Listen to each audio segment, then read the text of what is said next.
মনেরা, আল্লাহর নবীকে সাহাবারা কত ভালোবাসতেন, কত মহব্বত করতেন। ছোট্ট একটা ঘটনা আপনাদের কাছে ডিল করতে চাই, শেয়ার করতে চাই, আলোকপাত করতে চাই।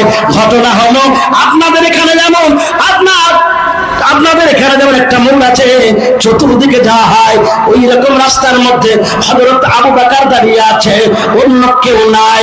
আল্লাহর নবীর সাহাবী আবু বকর দাঁড়িয়ে আছে। একজন ইহুদি ছুটে চলে আসলো। আসার পর আবু বকর সম্মুখে আল্লাহর নবীকে গালি দিতে লাগলো, আল্লাহর নবীর সম্বন্ধে খারাপ কথা বলতে লাগলো, যা তা বলতে লাগলো। আবু বকর হাত দুখানা জোর করে বলে, ভাই, ওরে ভাই ইহুদি, তুমি আমার প্রিয় ভাই, খবরদার আমাকে গালি দাও, আমাকে মারো, আমাকে যা ইচ্ছা তাই করো, কিন্তু আমার নবীকে গালি দিও না। আবু বকর বারবার করে বলে, ও আমার ইহুদি ভাই, আমি সব কন্ট্রোল করতে পারবো, সব আমি বরদাস্ত করতে পারবো, কিন্তু আমার নবীকে গালি দিলে, আল্লাহ আমার নবীকে কষ্ট দিলে আমি আবু বকর বরদাস্ত করতে পারবো না, কন্ট্রোল করতে পারবো না। এই জন্য প্লিজ তোমারে বলছি, তুমি দয়া করে আমার নবীকে গালি দিও না।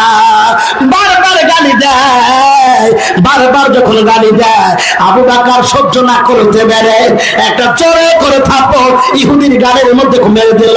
যেমন মারা, ইহুদি আপনার ওই সুযোগটাই খুঁজছিল। ইহুদি তাড়াতাড়ি করে আল্লাহর নবীর দরবারে চলে গেল। চলে যাওয়ার পরে বলছে, ও ইসলাম মুসলমানদের নেতা, ও ইসলামদের নেতা, ও সঠিক নবী, ও সঠিক রাসূল, আপনার কাছে এসেছি, আপনি ন্যায় বিচার পাইয়ে দেন, আমার সঠিক বিচার করে দেন। আল্লাহর নবী বলে, কি হয়েছে, কোন বিচার করতে হবে বলো? মানে রাসূলুল্লাহ, আপনার প্রিয় সাহাবী আবু বকর, দেখুন আমার গালের দিকে দেখান কেমন করে মেরেছে, একটা জোরে থাপ্পড় মেরেছে। আল্লাহর নবী বলে, আমার আবু বকর মারতে পারে না, বলে আপনার আবু বকরকে কাউকে দিয়ে ডাকে পাঠান। হযরত আলীকে বলে, আলী গো যাও, আবু বকরকে ডেকে নিয়ে আসাও। আনাকে নিয়ে আসা হলো। আল্লাহর নবী বলে, আবু বকর, এই ইহুদি বলছে তুমি ওনাকে মেরেছো।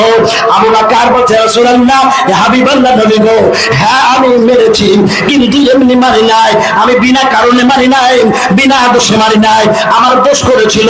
বলে, কি দোষ করেছিল, একটু ডিল করো, শেয়ার করো।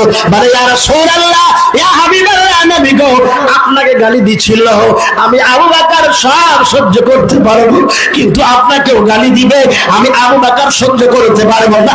আপনাকেও খারাপ কথা বলবে, আমি আবু বকর সহ্য করতে পারবো না।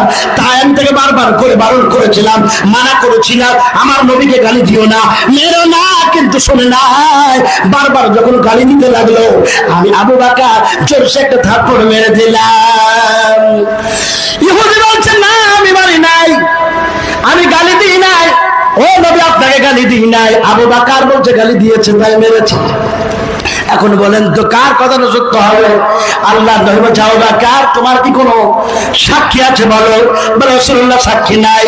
তাহলে ইহুদি বলছে মেরেছে, আর তুমি বলছো এমনি মারি নাই, বিনা দোষে মারি নাই। না রে তাকবীর! এই দেখেন বেনামে ভাই আমার, বেনামে মিষ্টি দেখো হাঁটিতে হাঁটিতে, 1500 টাকা দেখো তোমার ওরা হেঁটে। ও আল্লাহ দয়াময়, ভাইয়া যে করিয়া 1500 টাকা দান নাও কবুল করিয়া, আমি পাপী গুনাহগার, দোয়া করবো কত, এ ভাইকে তুমি বানিয়ে দিও আলীর মতো। ও বাবা ভাইয়েরা, বাবা জীবনেরা, আল্লাহর নবী বলছেন, আবু বকর, সে তো বলছে আমি গালি দিইনি, আর তুমি বলছো গালি দিয়েছো, গালি দিয়েছে, তাহলে এখন তোমার কাছে কি প্রমাণ আছে? বলছে না। ওরা ভাইয়েরা, বিশ্বনবী বললেন, ইহুদি যেমনটা করে তোমাকে মেরেছে, ওইভাবে তুমি আবু বকরকে মেরে নাও। ও কালেজা টুকরারা, এখানে ইহুদির মনের ভাবনা ছিল, ভাবভঙ্গি ছিল, আবু বকরকে কষ্ট দেওয়া, মানে নবীজিকে কষ্ট দেওয়া, এটাই তার মনের বাসনা ছিল, ইচ্ছা ছিল, যে আবু বকরকে মারবো, আবু বকরকে কষ্ট দেব, নবী কষ্ট পাবে। ওরা ভাইরা, আল্লাহর নবী বলে, ইহুদি তুমি আবু বকরকে মেরে শোধ করে নাও। যেমন বারা জামাটা উঠাচ্ছেন, অমনি আল্লাহ তাকে দিয়ে বলে, নবী গো, আপনি খবরদার ওই ইহুদির ও নাপাক হাত, অপবিত্র হাত আমার পবিত্র বান্দার গালের মধ্যে যেন না লাগে। আল্লাহর নবী বললেন, বন্ধু আপা ভাই বাবা জীবন, জিবরাইল এসে বললেন, নবী গো যদি সাক্ষী চান আবু বকরের তরফ থেকে আল্লাহ নিজের স্টেজ ছেড়ে দিয়ে, নিজের জায়গা সিংহাসন ছেড়ে দিয়ে আবু বকরের হয়ে আপনার দরবারে সাক্ষী দেওয়ার জন্য আসতে চান।